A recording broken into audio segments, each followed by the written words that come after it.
उधळपट्टी थांबवा, जनतेच्या कामाकडे लक्ष द्या. मुख्यमंत्र्यांनी पालिकेतील सत्ताधाऱ्यांना सुनावलं. मुख्यमंत्र्यांनी खडसावलं, कार खरेदीला ब्रेक. मुंबई महापालिकेत नव्या कारनाम्यावरून रणकंदन माजलं होतं. महापालिकेच्या पदाधिकाऱ्यांना स्कॉर्पिओ नको तर इनोव्हा कार हव्या होत्या.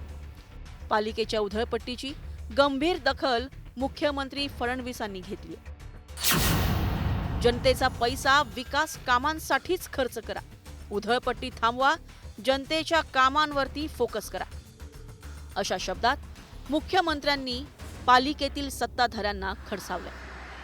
या विरोधाची दखल स्वतः राज्याचे मुख्यमंत्री देवेंद्र फडणवीसांनी घेतली आणि सत्ताधारी असणाऱ्या भाजप पक्षाला खडे बोल सुनावले.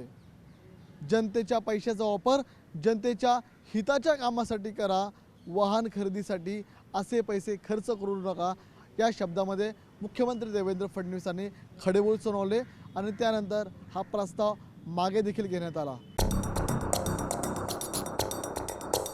मुंबई महापालिकेनं 6 महिन्यापूर्वी महापौरांसाठी 30 लाखांची इनोव्हा तर उपमहापौर आणि समिती अध्यक्षांसाठी प्रत्येकी 18 लाखांच्या स्कॉर्पिओ कार्स घेतल्या. 13 नव्या कारसाठी 2,16,00,000 खर्च करण्यात आला. मात्र त्यानंतर सभागृहात नेते, उपमहापौर, समिती अध्यक्ष आणि विरोधी पक्ष नेत्यांना या स्कॉर्पिओ कार नकोशा झाल्या. या नकारामागील त्यांची कारणं ऐकून तुम्हालाही आश्चर्य वाटल्याशिवाय राहणार नाही. मुंबईत रस्त्यावरच्या खड्ड्यांमुळे स्कॉर्पिओतून प्रवास करताना या पदाधिकाऱ्यांना धक्के बसतात. स्कॉर्पिओतून प्रवास केल्यामुळे पदाधिकाऱ्यांना पाठदुखीचा त्रास सुरू झाला आहे. स्कॉर्पिओची उंची जास्त असल्यानं लांबचा प्रवास त्यांना असह्य झालाय. विशेष म्हणजे काही महिन्यांपूर्वीच मुंबई पालिकेनं या स्कॉर्पिओ खरेदी केल्या आहे. आता 6 इनोव्हा क्रिस्टासाठी मुंबई पालिकेला पुन्हा 1.5 कोटींचा खर्च करावा लागणार होता. याबाबत टीकेची राळ उठल्यानंतर महापालिकेतील सत्ताधाऱ्यांनी या स्कॉर्पिओ ऐवजी इनोव्हा कार मिळाव्यात या मागणीवरून युटर्न घेतलाय. आम्ही कुठल्याही नवीन गाड्यांची मागणी करत नसून आम्हाला देण्यात आलेल्या स्कॉर्पिओ गाड्याच आम्ही उपयोगात आणणार आहोत. मुंबई महापालिकेतील आयुक्त आणि महापौर या दोघांव्यतिरिक्त सर्व अधिकाऱ्यांना आणि वैधानिक समित्यांच्या अध्यक्षांना एकाच दर्जाच्या स्कॉर्पिओ देण्यात याव्यात अशी भूमिका मुंबई महापालिकेतील भाजपचे गटनेते गणेश खणकर यांनी घेतली. जेव्हा याच्या निविदा निघाल्या तेव्हा त्या योग्य आहेत की नाही हे बघून जर महापालिकेने ठरवलं असेल स्कॉर्पिओ घ्यायच्या, तर आता 6 महिने पण नाही झाले, 6 महिन्यानंतर लगेच त्यांना इनोव्हा कारची का गरज बसली? म्हणजे नगरसेवकांना द्यायला निधी नाहीये आणि इनोव्हा कारमध्ये नवीन नवीन गाड्या घेण्यामध्ये महापालिकेकडे निधी आहे. आणि मला असं वाटतं की माननीय मुख्यमंत्र्यांनी केलं ते योग्यच केलंय, कारण प्रशासनाला आता धाक हवा आहे, प्रशासनावर कुणाचा धाक राहिलेला नाही. मुंबईकरांचा पैसा हा वाचला पाहिजे आणि तो योग्य ठिकाणी विकासासाठी आपण खर्च केला पाहिजे, अशा प्रकारची अपेक्षा आणि भावना मुख्यमंत्री साहेबांनी जी व्यक्त केली त्याचा आम्ही सगळेजण आदर करतो आणि त्यांचा हा आदेश त्याचा आम्ही अंमलबजावणी करणार आहोत.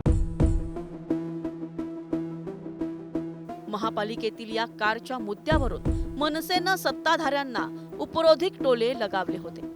ही बघा इनोव्हा गाडी तुमच्यासाठी घेतोय. मनसे नेते संदीप देशपांडे यांनी थेट खेळण्याच्या दुकानातून जाऊन खेळण्यातील इनोव्हा गाडीची खरेदी करत पदाधिकाऱ्यांची जोरदार खिल्ली उडवली होती. काकांकडे 3च इनोव्हा आहेत, शुक्रवारी अजून 3 इनोव्हा आणून देणार आहेत, तेव्हा पाठवीन. आता व्यवस्थित रोज सभागृहात जायचं, हट्ट करायचा नाही, गाडी पाहिजे गाडी पाहिजे, सगळ्यांना गाडी मिळणार आहे. ओके. पक्षाच्या वतीनं या गाड्या गिफ्ट पॅक करून संबंधितांना कुरिअरद्वारे पाठवण्यात आल्या होत्या.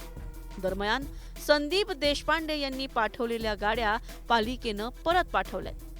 सर्वसामान्य मुंबईकर रस्त्यावरील खड्डे, बस आणि रेल्वेमधील धक्के सहन करत कसा बसा प्रवास करत असतो. मात्र याच वेळी लाखो रुपयांच्या गाड्यातील प्रवासही पालिकेतील पदाधिकाऱ्यांना टोचू लागला होता. यावरून मुख्यमंत्र्यांनी कान टोचल्यानंतर सत्ताधाऱ्यांच्या या उधळपट्टीला चाप लागलाय. Bureau report, news 18 Marathi.